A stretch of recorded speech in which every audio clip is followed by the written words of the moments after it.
we've established, or sorry, we've actually started with a webinar on 4.1, 4.2, 4.3 that Karina has done, and then 4.4 that I have done 2 weeks ago. Just after my eye operation, as you can see, I have still got a blue eye there, so please excuse me. I will be much better dressed with my eye shadow and those things for next time. So we are starting with the practical focus on clause 5.1. As I just want to explain there quickly. The high-level structure. High-level structure is the structure that ISO has actually adopted since 2015. That means that all the standards that you are going to be, or that anybody can be applied for to be certified against, has got the same structure. It is built on the Plan, Do, Check, and Act, and with that, it is actually following clause 4, clause 5, clause 6, clause 7, 8, 9, and 10, and that's it. So all the standards has got the same, exactly the same formulation, the same architecture, the same structure.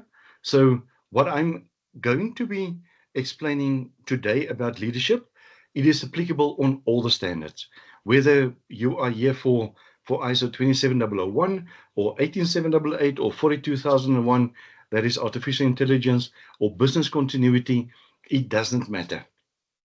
So I just want to introduce myself quickly. My name is Nico Snyman.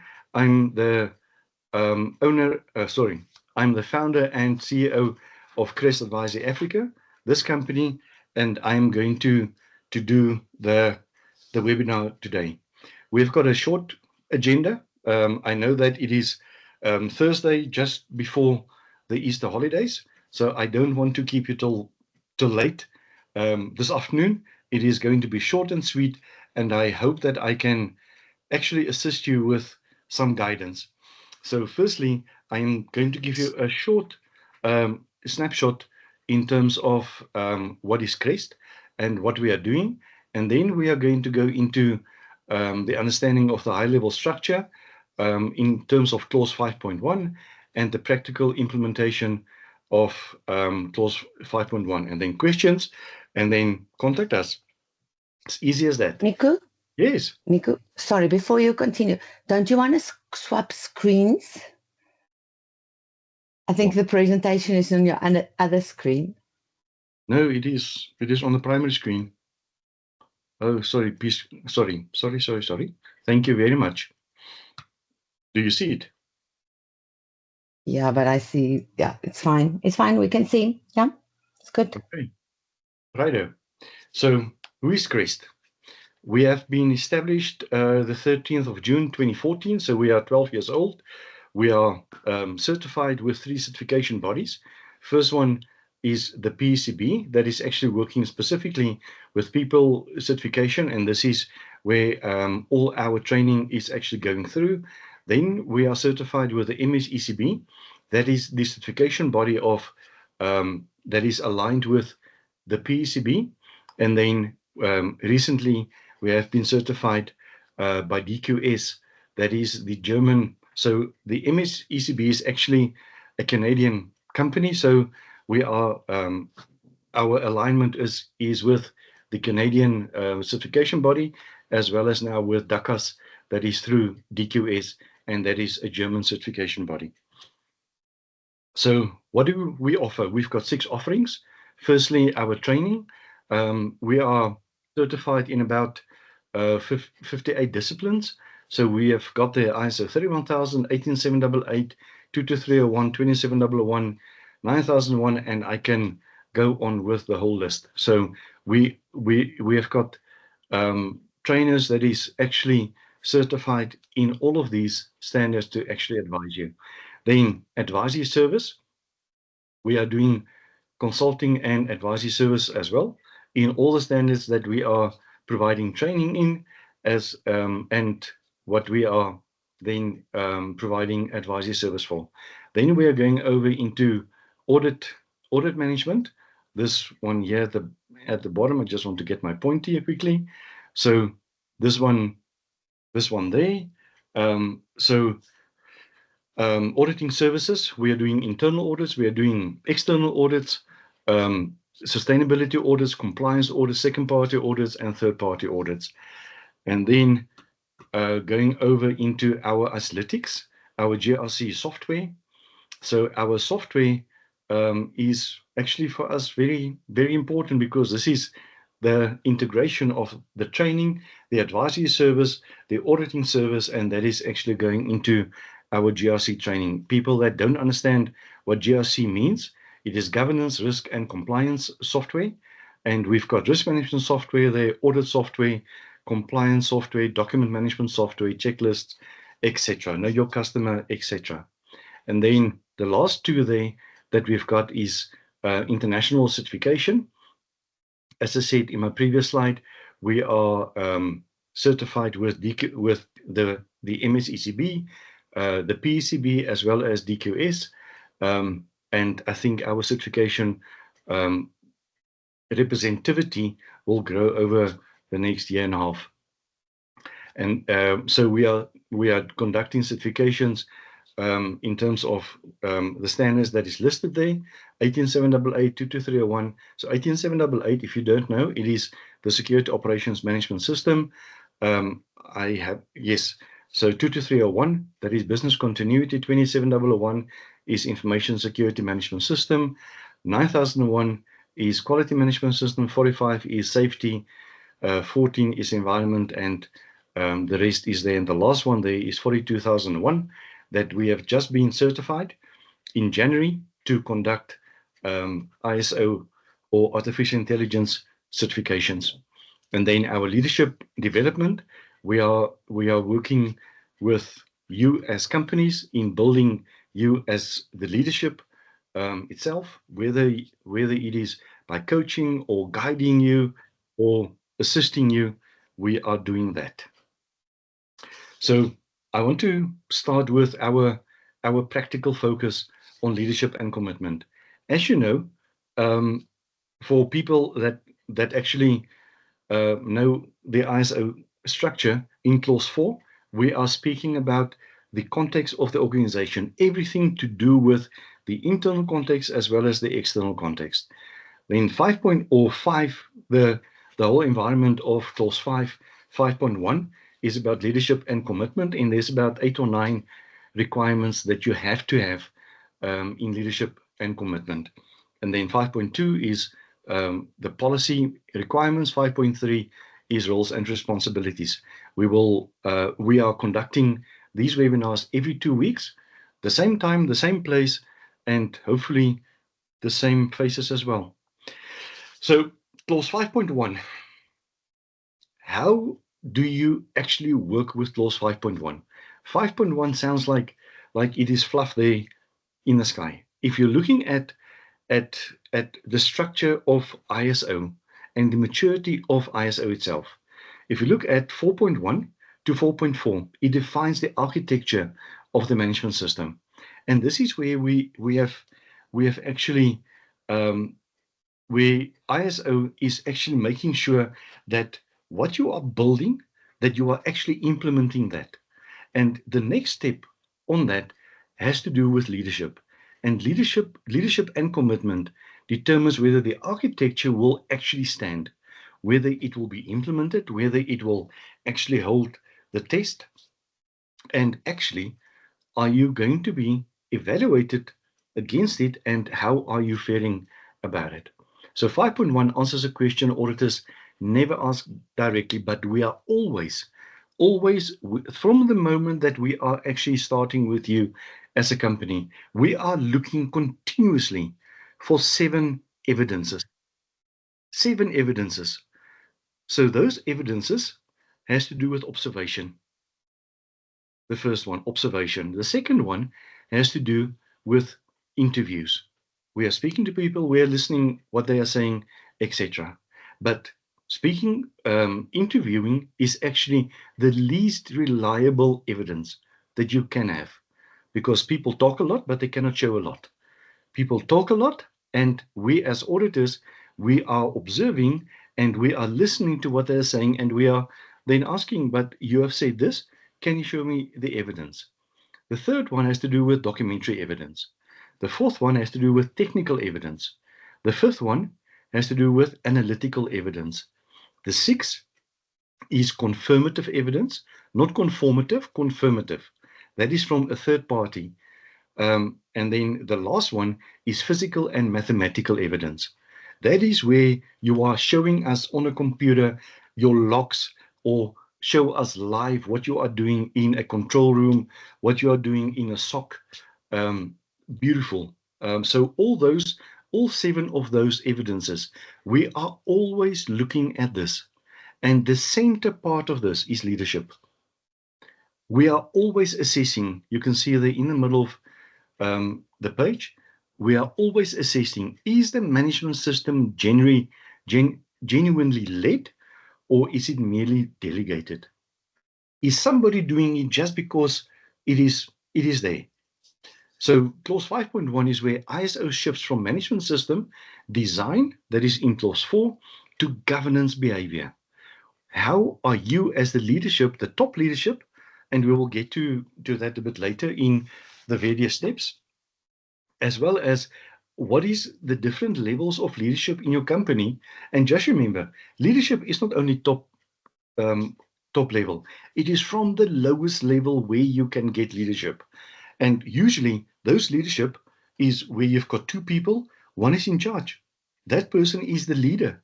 There's a supervisor. That person is the leader. He must supervise this work that is actually done.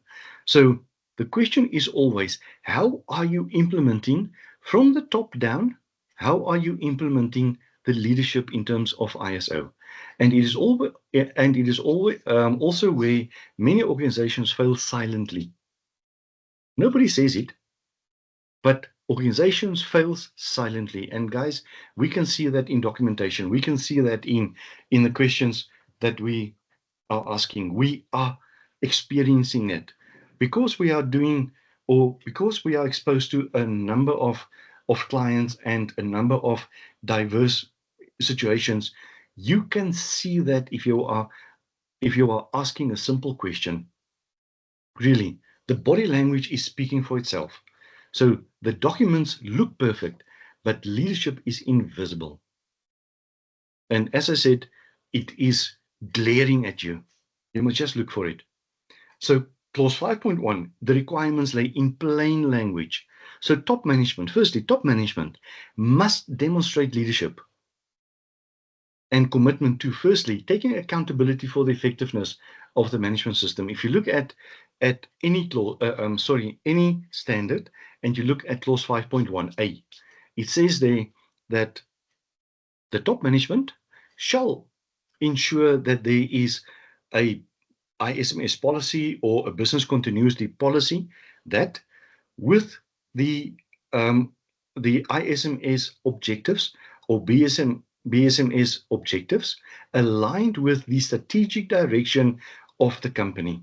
And you will see there, ensuring the policy and objectives are aligned with the strategic direction. So the policy and objectives has to do with the specific management system that we are working with, whether that is health and safety or quality or ISMS, it doesn't matter. It must be aligned with the strategic direction of the company. And those connections, connecting the dots between that, must be visible, and it must be explicit. If it is not explicit, I cannot see through something, or no auditor can interpret what is there. No, if it's not explicit, we cannot see. Integrating the management system into business processes. And this is where you are making sure, and leadership is making sure, that what you are doing is actually integrated within the organization from top to the lowest level. If you've got 100 people, all 100 people must understand that. If you've got 300 people, all 300 people. 3,000, all of them. The fourth point there, promoting the process approach and risk-based thinking. Now, if you look at process approach always speaks about the linkages between what is the input, what is the process, and what is the output. So the process approach is super important and you need to understand it. So if there is a requirement in clause 4.1 that, let's say, it is to do with the internal and the external context analysis, the question is, how is 4.1 then applicable on continuous improvement that is in clause 10.1? 10.1 is having for you a simple requirement there. You must continuously improve your management system to ensure suitability, adequacy, and effectiveness. And that must be done. And so how is that done with changes within the organization? Changes outside of the organization, changes in your legal and your regulatory environments. And then how is that linked to risk-based thinking? 4.1 is the input of risk-based thinking, and the input to risk-based thinking is your strategic objectives, your strategic direction of the company, aligned with your ISMS or management system objectives. Your risk-based thinking is linking to that. And then out of that, the question is, what is the resources that I need? What is the resources that me as let's say I'm the ISMS manager or the SOMS manager, what is the resources that I need? I need to have people resources, I need to have facilities, I need to have systems, tools, technology, I need to have all those kind of things. And that is then my, I don't want to say wish list, but that is then your resource plan that you need to develop and to get approved. Then communicating the importance of effective management. Hell, guys, this one here has to do with how do you build the glue into your whole organization. And this is where top management is communicating throughout all the levels of the organization to make sure that everybody understand that effective management has to do with what has been said on top. And every resource that has been appointed is appointed because of your risk-based thinking and your process approach. The third last bullet is ensuring the system achieves its intended outcomes. Now, if you look at intended outcomes, an outcome is something that you've got, that you have achieved based on objectives. That is your second bullet. So back again to your specific management system objectives and specific to your strategic direction of the company, because the strategic direction of the company is your sustainability modeling of your company itself. If you don't align with your strategic direction, you are going to miss the boat, really. And your outcomes are not going to be aligned with your strategic direction. You are going to sit, sorry for the punt, but you are going to sit on an island in the middle of the ocean. And you are going to be thinking, wow, I am so good. Nee? But the strategic direction of the company is going left and you are going right. And those outcomes need to be aligned. It need to be dovetailed into each other. The second last point is supporting and directing people. This is where your leadership style and your leadership implementation has to be on point, because you are supporting the people. You are guiding everybody in terms of what are we doing, where are we going to, and directing people into this direction. You've got the GPS in your hands. You know where you need to go to. You input that data into your GPS, and if you want to go old school, into a compass. If you want to go due north, then you go due north, and everybody goes the same way. So that is super important.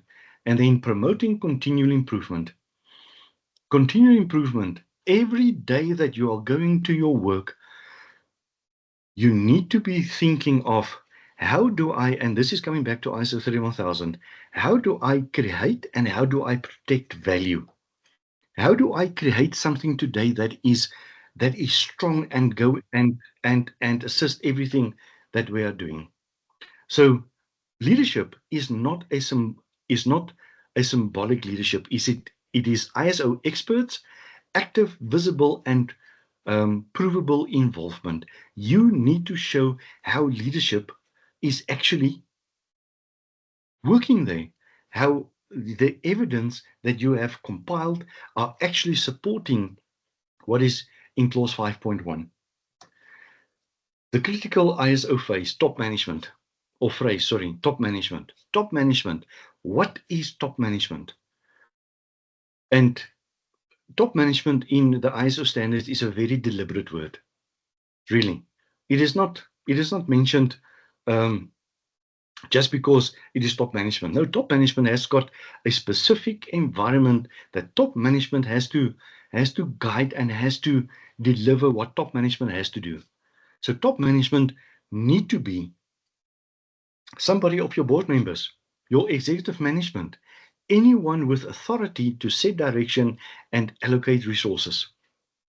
So that one means that it is somebody that has got access to the wallet, access to approval, access to money, access to systems, so allocate the resources.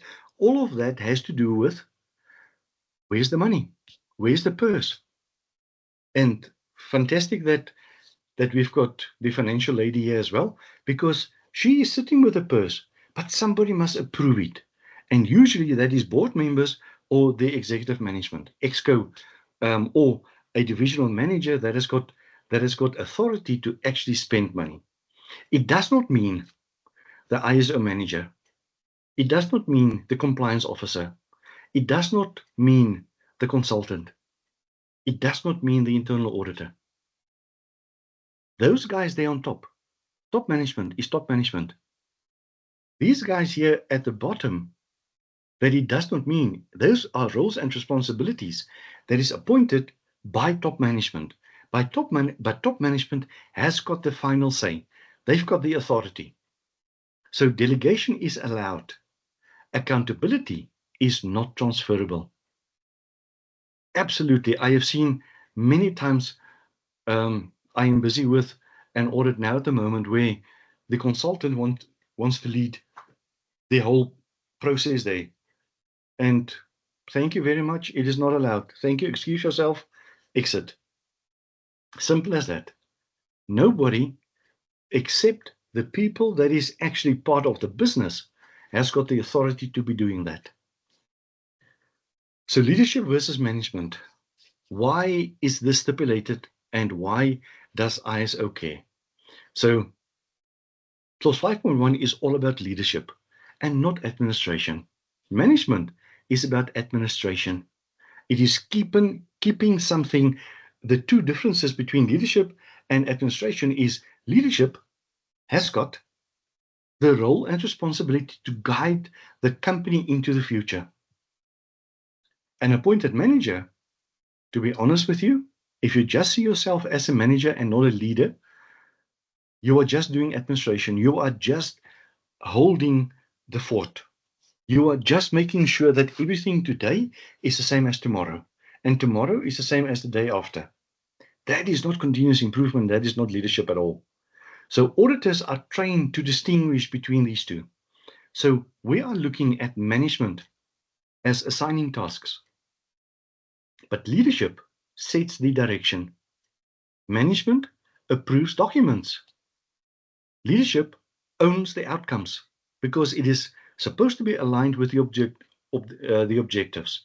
Management review the reports, and leadership challenges the results. Always. Management delegates ISO. Leadership integrates ISO. That is the differences. You need to make sure that if you're talking about leadership, that leadership is making sure that you've got everything and that it is driving everything within the organization. So practical evidence auditors look for. So firstly, if we are assessing 5.1, we are looking at behavioral evidence and not just documents. We as I said to you when I started, there are 7 evidences. I'm going to go through it quickly again. Firstly, observation. Second one is interviews. So we are looking at behavioral evidence.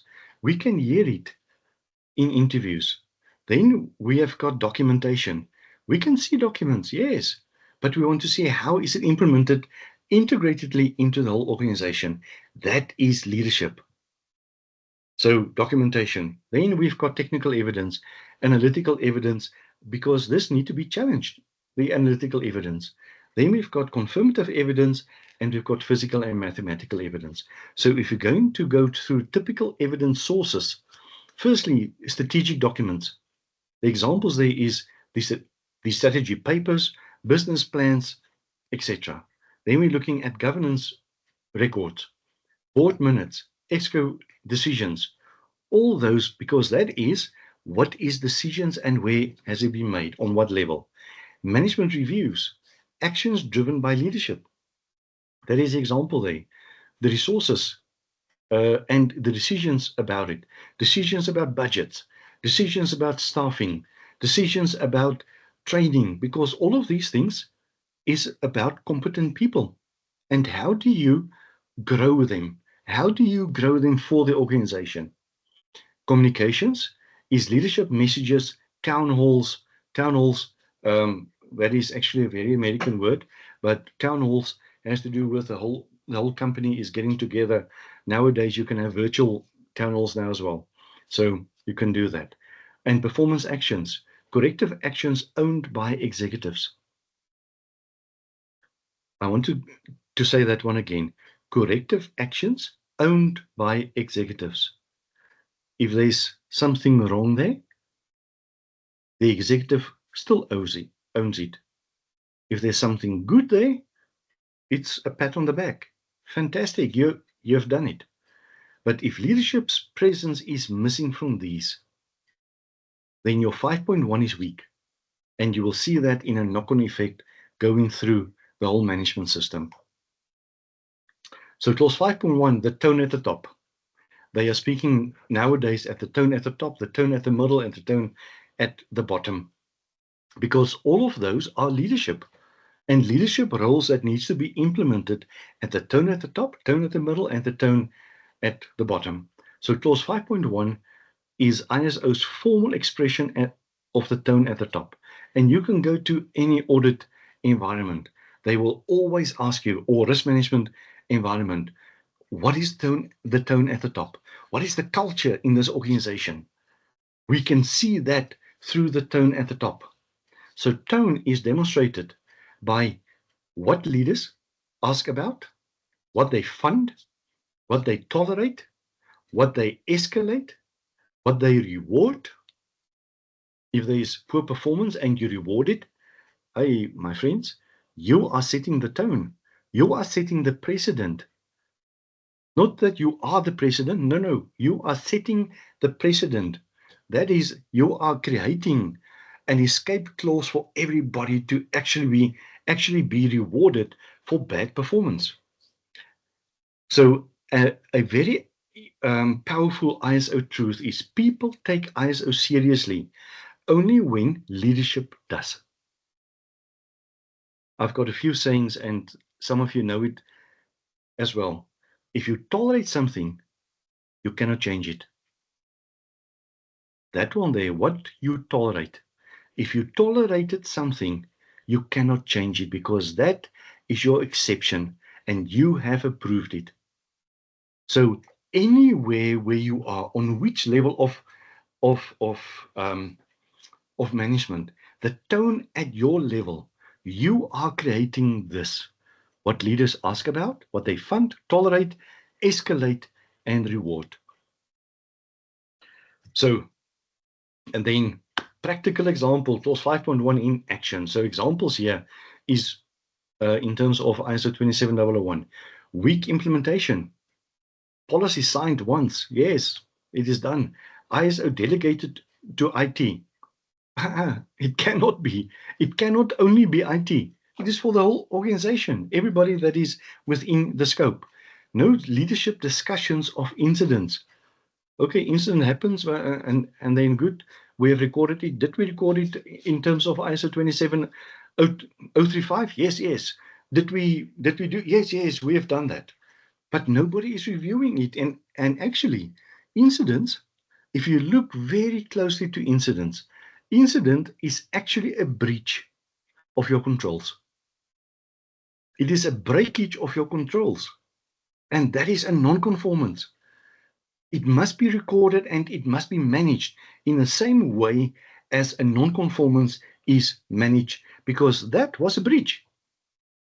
That must be documented. Whether you've got an incident report, there still has to be, first and foremost, how do we close this immediately? What is our immediate corrective actions here? Do we switch off the power? Do we switch off what, or what do we do? Then we go over in and deal with the consequences. Then we go over into the root cause analysis. Then we go over after the root cause analysis to ensure that it does not occur again. Then the root cause analysis is going over into action steps. How do you implement it then?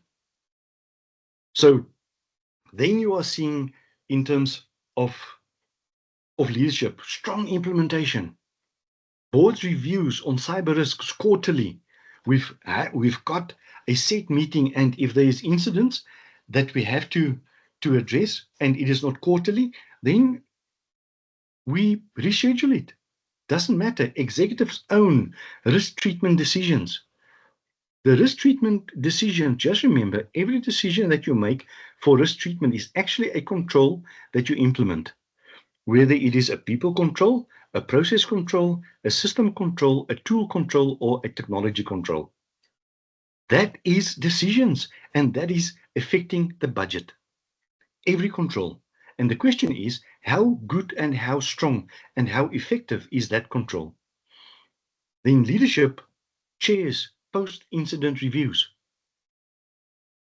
This is where, if there's, and you can categorize this, you don't need to have for every incident the top management to be involved there, but there needs to be some kind of oversight of what is happening in the whole organization, that you can say, as a leader, I need to see more of that one. Budget allocated for security controls. What is the budget and how do you allocate it for different types of software and firewalls and everything else? So same documentation, complete different outcomes. So if you're looking at these things, sorry, just go back to from the weak implementation to the strong implementation, it is the same kind of things. It is just differently approached by leadership. So integration into business processes, and this is often missed. Just remember, your organization has not started because of ISO. Not at all. You have started because of a vision that somebody had. And that person has put down that vision and said, I am going to invest my money to make that thing happen. And I am allocating, as the owner, Nico Snyman, or the owner of your companies, I am allocating resources. And those business processes, I'm the owner of it. So that integration with what you were when you started with many years ago, 10 years back, 15 years back, 20 years back, it doesn't matter.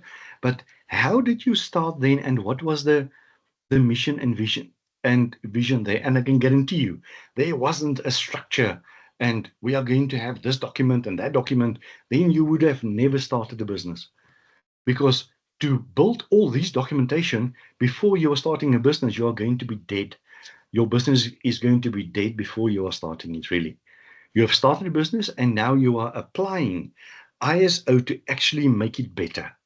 So ISO explicitly requires the integration into business processes. And this means your business process into risk management. So risk discussions into strategic sessions. Objectives linked to performance management, your KPIs, and many of the organizations has got that. It is just not integrated. It is standing on its own. It is like silos, pillars that is standing there. Compliance embedded in operations. And this is where we're coming back to the PDCA and the Edward Deming model. Guys, go and read about it. The Edward Deming model, the ISMS2. It's fantastic. I have studied it. I was lucky enough to actually be studying total quality management many years ago, and that is eye-opening. And then the last one there, assurance linked to governance structures. And assurance has to do with independent assurance providers. And ISO must ride the business, not sit next to it. You cannot be the passenger. You must be the driver. The leadership must be the driver of this car, of this bus, of this train, of this aircraft. You are sitting in the captain's seat. 5.1 and risk-based thinking. Now, if you're looking at risk-based thinking, everything since 2015, everything has been changed to be actually away from documentation and only focus and concentrate on risk. Everything that creates for you risk in the financial environment, in the HR environment, in the competence environment, in the resources environment, in your internal audit environment, Mary, in your compliance environment, in operations environments, what is your risks that you are actually thinking about? And not only thinking, that you are documenting, and that is actually affecting your operational objectives. Now, they are all over the world, everybody is asking about top-down risk management or bottom-up risk management. I can tell you clearly, there's no bottom-up risk management if the top-down risk management has not been established and not being matured. Because if top management did not establish the objectives, there's no risk. Because the definition of risk is the effect of uncertainty on objectives. If there's no objective, there's no risk. So how can the guy that is sitting at an outlet or that is sitting at a branch somewhere in South Africa or in Africa can decide now, this is now my risk that I've got, but there's no alignment. There's no alignment with the objectives. There's not even alignment with the operational objectives. There's not alignment with the tactical objectives. There's not alignment with the management system objectives. And there's no alignment with the strategic objectives. And this is your process thinking. Aligned, everything. The one is the input to the other one. So leadership must understand key risks, approve the risk appetite, endorse the treatment decisions, and accept residual risk. And this is plain risk management. You know the models that we are talking about, that we have shown you, Johandre and Terry and everybody. We are speaking exactly about that. Nothing else.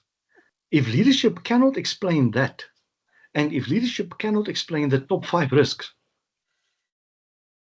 then where is leadership then? Or the risk appetite or major control decisions, then leadership is not part and parcel of risk-based thinking, regardless of what the documentation say. If they cannot explain that, then, sorry, my friends, leadership fails. So ISO clause 5.1 across multiple ISO standards. So as I said, the high-level structure is based on exactly the same structure what you are having in 9001, 27001, etc. So the leadership focus in terms of those standards, 9001 is about quality outcomes, because you've got quality objectives. What is your outcomes that you've got?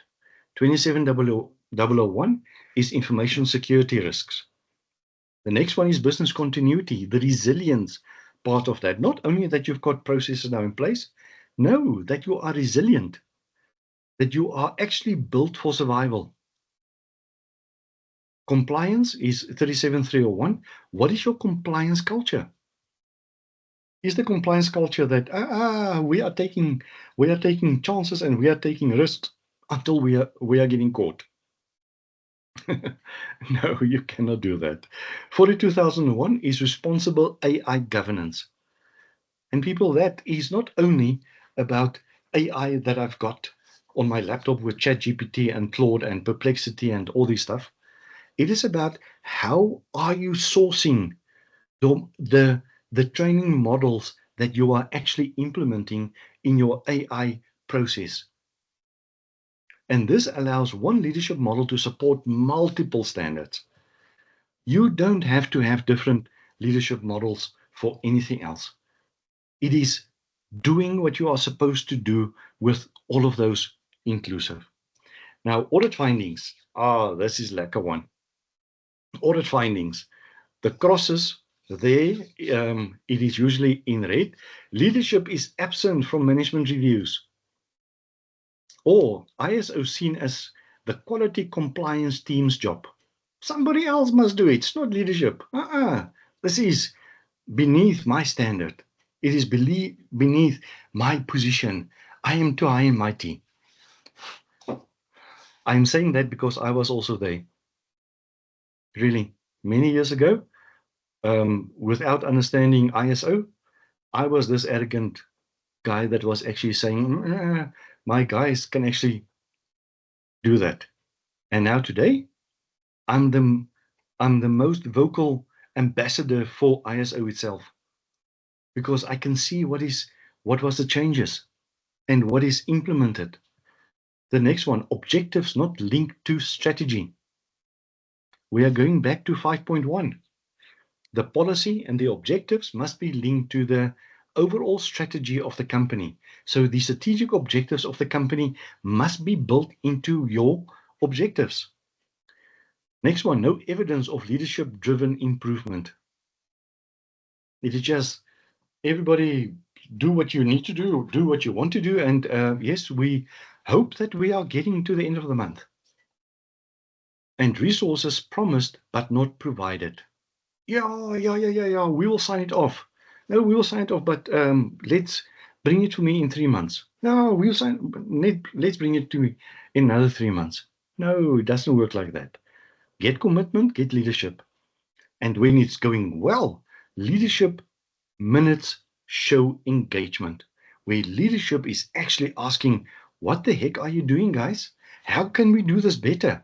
I don't want to be the only person thinking about continuous improvement as the leadership here. How are we actually creating for ourselves suggestions and some more leadership?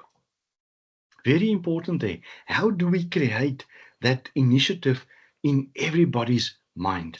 That is a culture change. Executives own actions.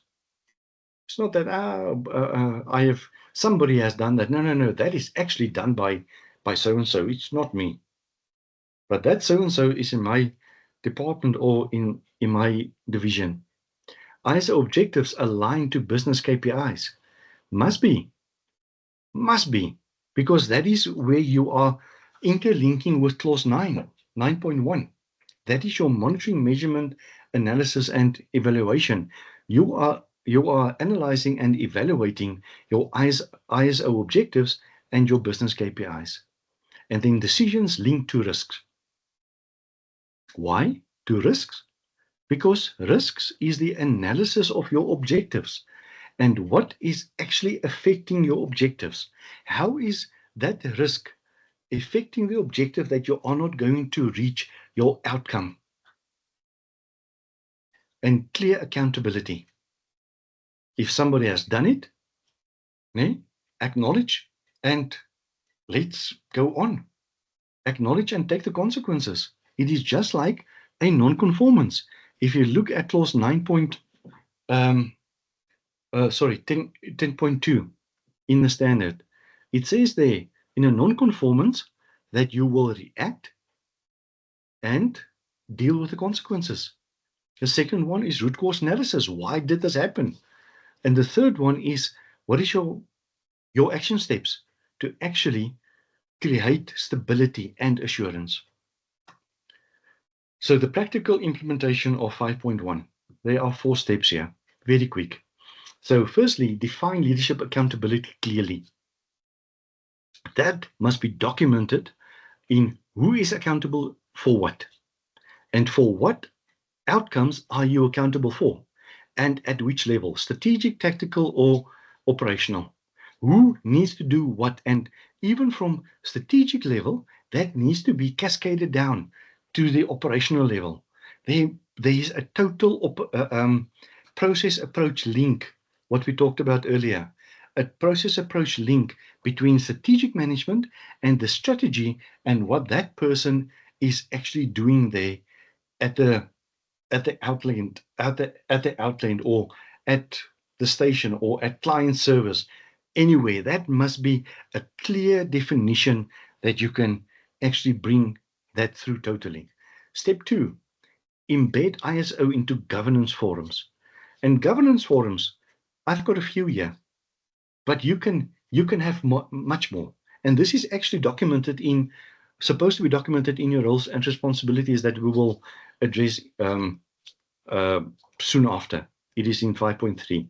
Ensure ISO topics appear in board agendas, EXCO meetings, risk committees, audit committees. It can be ISMN steering committees. It can be anything.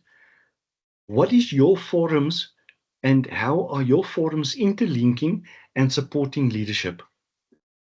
And this is just the start, because you've got risk champions that is within these forums now as well. So, heck, man, make these things work for you and create evidence. Really, not falsely. Create evidence, please. Step 3, align objectives with strategy. Oi, oi, oi. My friends, if I am getting in any audit that I cannot explicitly see the strategic direction of the company, that audit is actually already done. Klaar. Because if there's no alignment with the strategic direction of the company, then we are sitting with misalignment totally. So ISO objectives should support strategic goals, be measurable, be smart, you know what is smart, and be owned by leadership.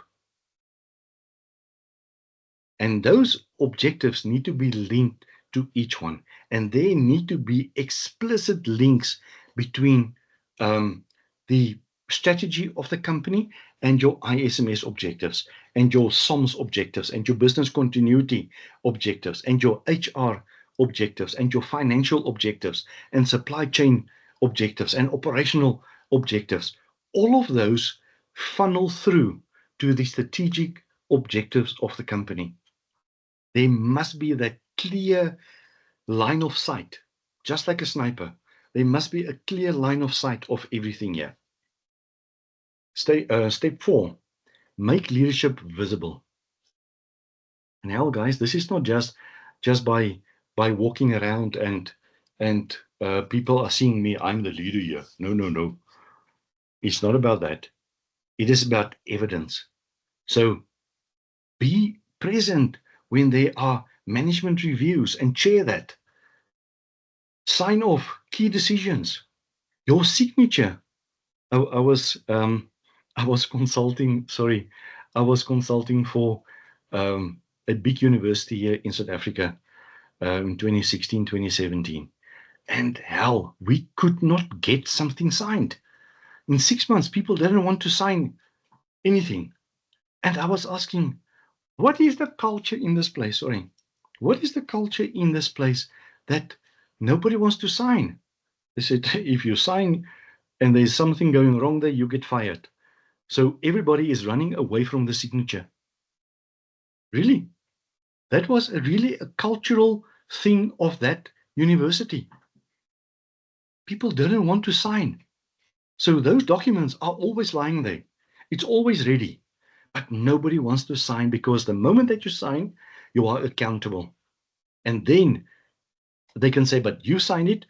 You are supposed to be making sure that it is done correctly.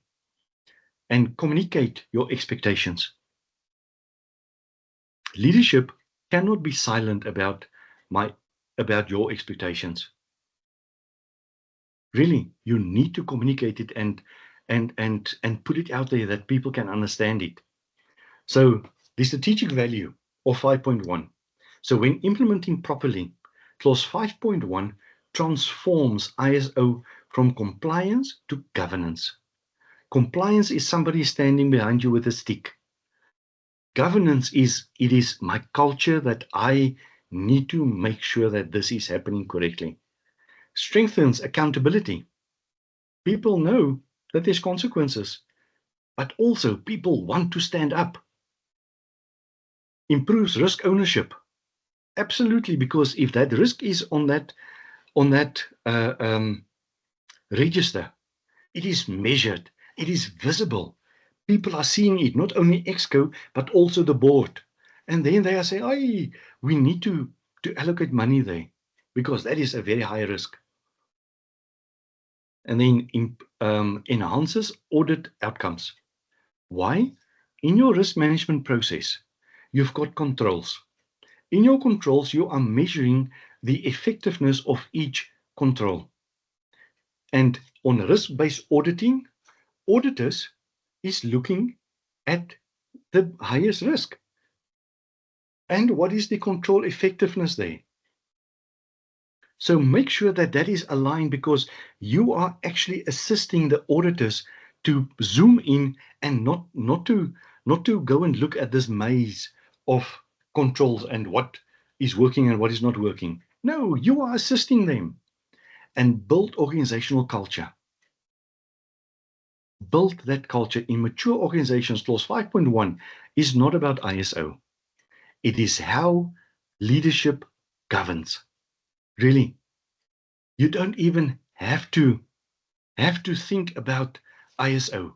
If you know this structure and you govern this, hell, guys, it is making everything so easy. The closing thought here is 5.1 is the moment of truth in any ISO implementation, because this is where you have to put your money where your mouth is. You have to say, I have asked for this to be implemented, but now it is costing us money. And now I'm saying, no, I don't want to. No, this is the moment of truth. This is where your asset test, they are calling it the litmus test or something. But this is where your litmus test is. You can outsource documentation always, easy. You can delegate coordination. Also, you can do that with consultants, but you cannot outsource leadership. Not at all. The leadership needs to be there. The leadership needs to be visible. The leadership needs to be walking the walk, showing you the way. And auditors know this. And we are looking for the realness and the visibility and the tangibility to determine, is your ISO real? Is it real? Or is it just a fake show? We want to see realness, and we want to see buy-in from leadership. And guys, that is on 53 minutes. And are there any questions? Are there any questions? Karina, will you help me with if there's hands up, because I don't see the hands?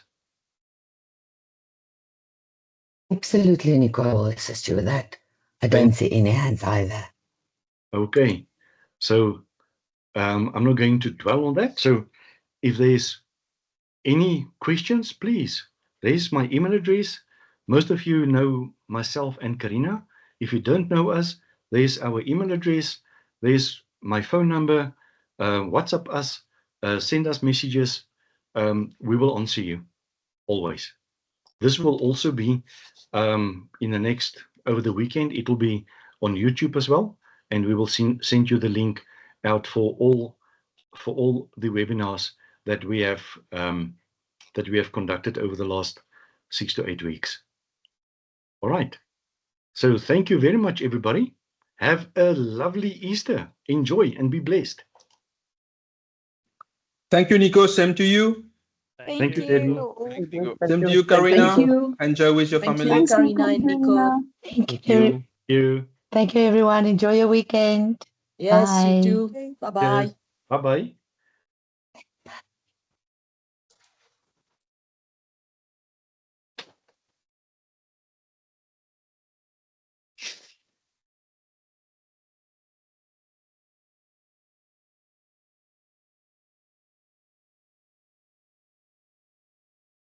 Karina, Yes.